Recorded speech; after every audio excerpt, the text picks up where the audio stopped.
complete head-to-toe nursing assessment cephalocodal approach ang alay ko sa inyo for today. Cheat sheet sa iyong head-to-toe nursing assessment. If you want to know more about that, stay tuned.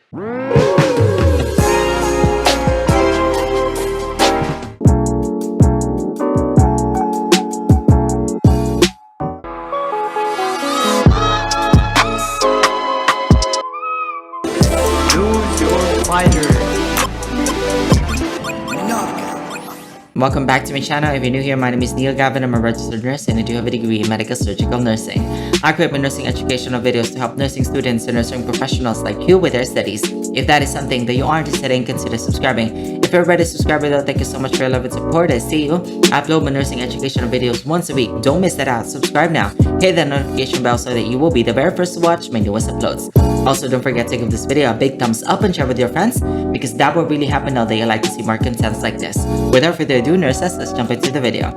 Hi everybody, welcome back wherever you are right now, whatever time zone you're watching me right now. I just wish you good morning, good afternoon, and good night just in case I don't get to see you. Isang panibagong playlist nga ang alay ko sa inyo for today because I'm gonna be serving you nursing cheat sheet, and I know that this is going to be helpful and very beneficial to all of you guys who are trying to refresh and to review and prepare for examination or just what you call this nursing school in general. Now, you can expect na mga nilalaman nito sa playlist na ito is anything that is shorter but quick video review for all of you. Para naman lagi mo akong kasama kahit saan ka mag-review. You can listen to me on your phone or whatever. But the main intention of this video is to actually, just like the other videos I have, is to help you with your studies. Now, on our very first entry for today's playlist, I'm gonna be giving you a thorough discussion, a quick and thorough discussion of your head-to-toe nursing assessment. Paano mo nga ba gagawin yon in an easy way? Ano-ano nga ba yung mga bagay na dapat mong tandaan? Now, mind you guys, this is part 1 of that because head-to-toe, hindi naman natin itong kayang pagkasyain sa isang 15 minutes or 10 to 15 minutes long video. So this is part 1, and if you want to know about if you want to see the part 2, part 3, and part 4, make sure na you like this video so that I'll know, and also subscribe ka na and spread the news about my channel. Help me out in spreading the news para mas maraming makaalam, mas marami tayong matulungan. Ngayon, hindi ko na patatagalin pa. Let me switch back to my PC and I'll see you guys in a bit. Alright, so hi everybody, welcome back sa ating formal discussion ng yung complete head-to-toe physical assessment. Cheat sheet natin to, part 1. Yes, isang panibagong playlist na sinimulan ko dito sa akin channel. Kasi alam ko na malaking tulong ito mga cheat sheet na ito para sa mga nag-aaral dyan. Para mas mapadali, love na love natin to sa nursing, mapadali yung ating mga buhay-buhay. Now, head-to-toe po ito, so hindi kaya ng 15 minutes at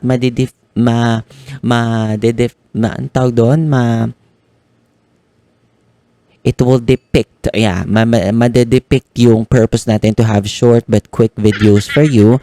So I decided to create part 1 and part 2 in series natin. Huwag kayong mag-alala kasi hindi lang naman head to toe yung ilalagay ko dito sa cheat sheet, na marami tayong pwedeng mailagay dito, yung mga mabilisang pag-aaral natin. Cheat sheet, kodeko mo kumbaga. Now let this be your nursing study guide. Ang dami ko nga pong create na playlist dito sa akin channel. Kung hindi mo pa napapanood yon, na maaring posibleng napakalaking tulong sa pag-aaral mo, paghahanda mo, nako, i-click mo na yung description box kasi karamihan doon ay naandun sa aking description box.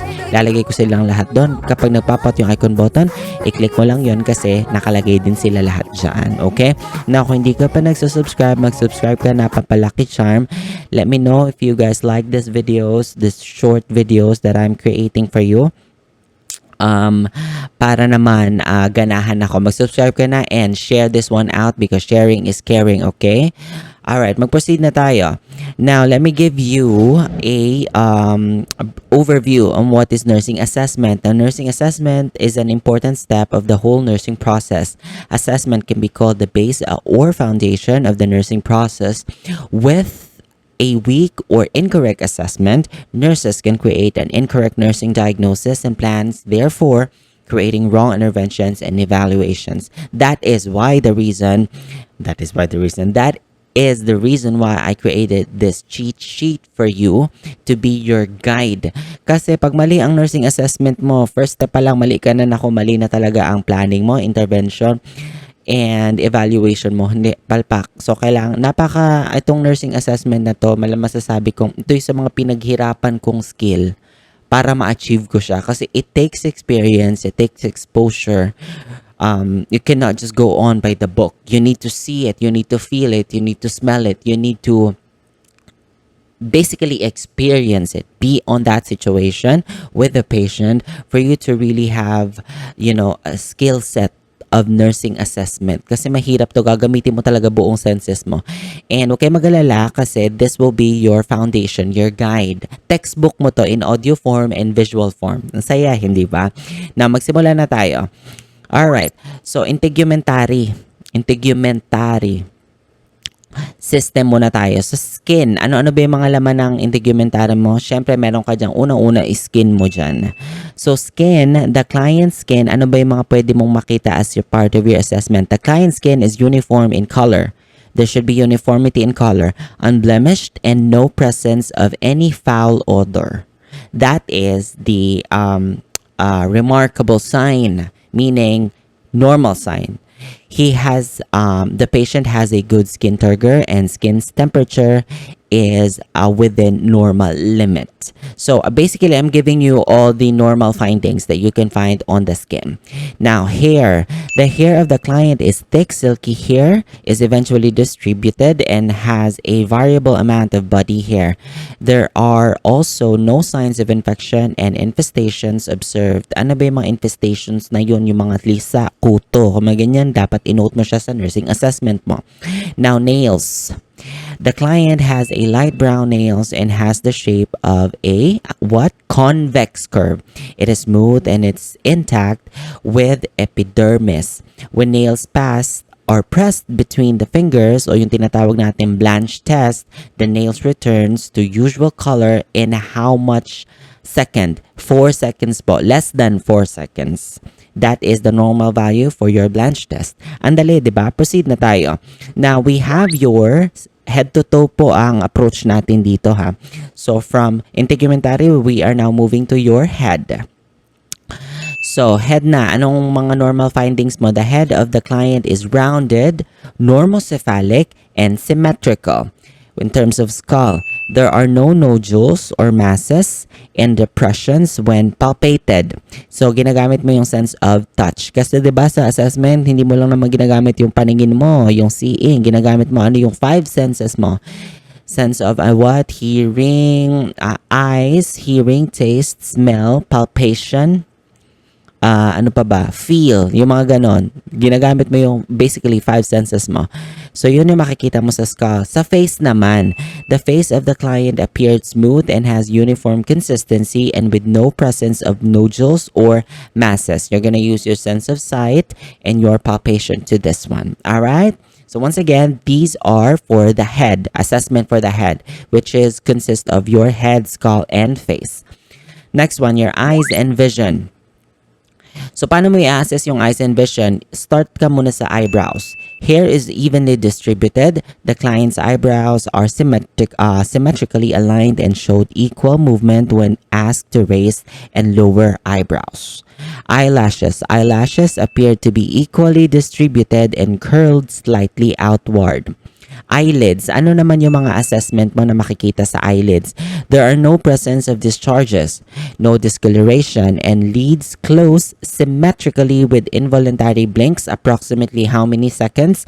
15 to 20 times per minute po. Hindi pa siya seconds. 15 to 20 times per minute ang blink. Alright? So, in terms naman sa eyes, ito yung mga makikita mo sa eyes, ha. Medyo marami-rami ito. Kumalma ka, labas nyo na yung papel nyo at ball pen. Ito na.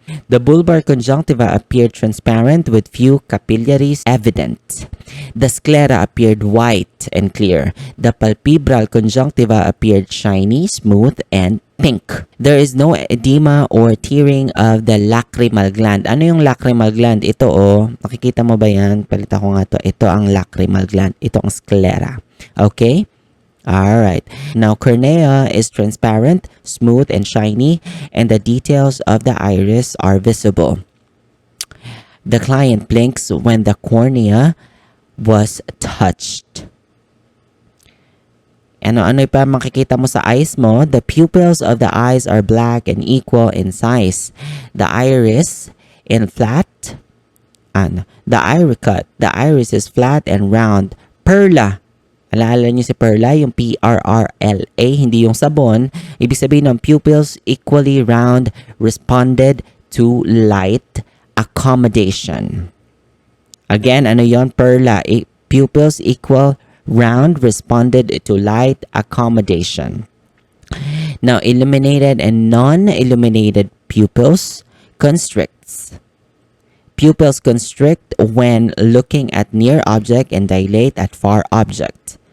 Pupils converge when object is moved towards the nose. Now, when assessing the peripheral visual field, the client can see objects on the periphery when looking straight. Naalala niyo parang lalagyan mo siya ng ballpen malapit sa tenga niya, tapos nakikita niya yung peripheral vision niya, nakikita niya yung ballpen through his or her peripheral vision. That's the one I'm talking about. Now, when testing for extraocular muscle, both eyes of the client coordinately moved in unison with parallel alignment. The client was able to read the newsprint held at the distance of 14 inches. So these are the assessment findings that you can see whenever you're trying to assess eyes and vision. Ito po ay remarkable normal findings, okay? Next one, you have your ears and hearing. Paano mo naman i-assess yung ears and hearing mo? Now, for ears, the auricles are symmetrical and has the same color with his facial skin. The auricles are aligned with the outer canthus of the eye. When palpating of the texture, the auricles are mobile, firm, and not tender. The pinna recoils when folded during the assessment of what we call the watch tick test. The client was able to hear ticking on both ears. So once again, those are the remarkable findings that you can find whenever you're assessing your ears and hearing. Okie dokie. Thank you so much, you guys, for watching. I hope you enjoyed this one and hope you find this one helpful. Please like, share, and subscribe to my channel for more nursing educational videos. Let me know if you have other nursing topics that you want us to do. Comment it down below. Abangan nyo nga po yung next cheat sheet video natin sa mga susunod na araw. And tulungan nyo na nga ako.